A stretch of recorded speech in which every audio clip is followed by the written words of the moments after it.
لیکن جناب آج میں اپنا ایک اور وعدہ پورا کر رہا ہوں، نیا سیگمنٹ ایک اور دے رہا ہوں جس کا عنوان ہے ویک اپ کال۔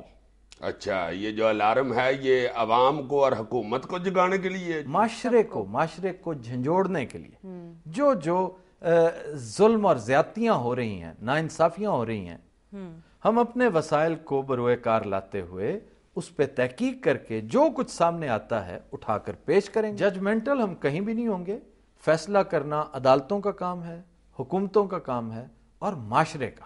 بالکل ٹھیک ہے، ہم مسئلہ بیان کر دیتے ہیں۔ جنوبی پنجاب کا ایک ضلع ہے وہاڑی، اس کا علاقہ ہے میلسی، جس کا گاؤں میراں پور۔ یہاں پر ایک بڑی افسوسناک اور اندوہناک ایک واردات ہوئی پچھلے دنوں۔ اچھا، یہاں کا ایک رہائشی ہے جاوید نامی، اس نوجوان کی بچپن کی منگیتر تھی خالدہ۔ اس نے اس کے ساتھ نکاح کر لیا اور یہ چھپ کے نکاح کیا، بھاگ کے کیا، گھر سے نکل کر کیا، اور عدالت میں جا کر لڑکی نے بیان دے دیا کہ جناب میں اس کی منکوحہ ہوں، میں نے نکاح کر لیا۔ والدین شادی نہیں کرنا چاہتے تھے۔ اب جو لڑکی کے لواحقین ہیں وہ وہاں کے ایم این اے صدیق خان بلوچ کے خاص بندے ہیں، اس کے ووٹرز ہیں، اور لڑکی کا چچا پولیس میں ڈی ایس پی بتایا جاتا ہے، جس کا مطلب صاف ظاہر ہے کہ اس کیس کے اوپر انفلوئنس کس حد تک ہوا ہوگا۔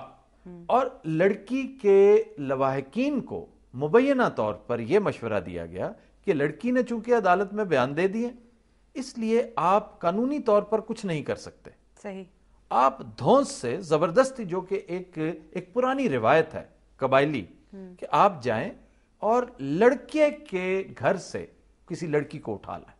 شاباش، یہ ہوتا رہا ہے تھرو آؤٹ، آپ تاریخ کھول کر دیکھ لیں، ایسا ہی ہوتا رہا ہے اس علاقے میں اور ابھی بھی ہو رہا ہے۔ یار یہ جانوروں والا کام اس دور میں بھی ہو رہا ہے؟ بالکل ہو رہا ہے، لیکن آہستہ آہستہ اس میں کمی ہو رہی ہے، یا بتدریج عوام کو، معاشرے کو اس سے آگہی ملتی جا رہی ہے۔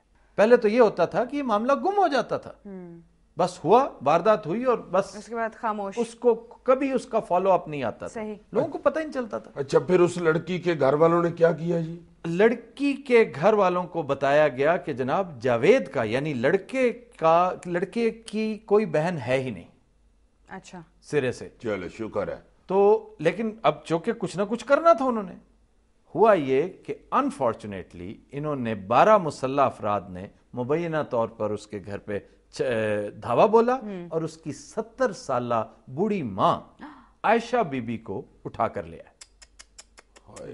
پورا گاؤں سراپا احتجاج تھا، بڑا شور مچایا گیا، سو مچ سو کہ یونین کاؤنسل کا ناظم جو ہے اس نے بھی تصدیق کر دی کہ یہ واقعہ ہوا ہے، لیکن کیس بھی رجسٹر ہو گیا، پیروی نہیں ہوئی، اس کے اوپر عمل درآمد کچھ نہیں ہوا، مشین رک گئی، سرکار کی مشین جو ہے نا جیسے اس کو جکڑ لیا گیا۔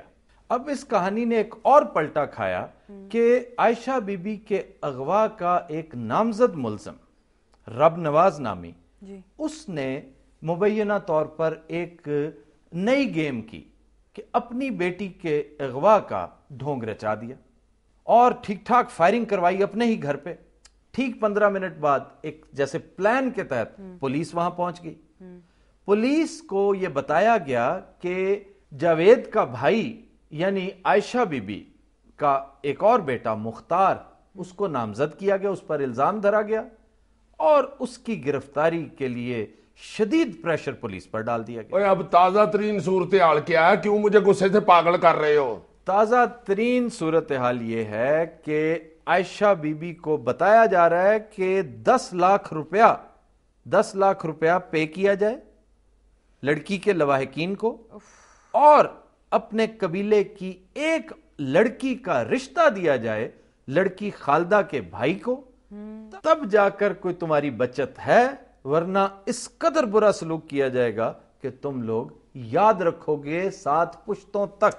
یار یہ جو میلسی علاقہ ہے یہ کچھ صومالیہ کا ہے یا کسی غار کے اندر ہے؟ یہ لگتا یہی ہے، لیکن دیکھ لیجئے سویلائزیشن سے ملتان کے بالکل قریب یہ سب کچھ ہو رہا ہے، آپ کی حکومتوں کے ناک تلے، آپ کے میڈیا کی آنکھوں کے سامنے۔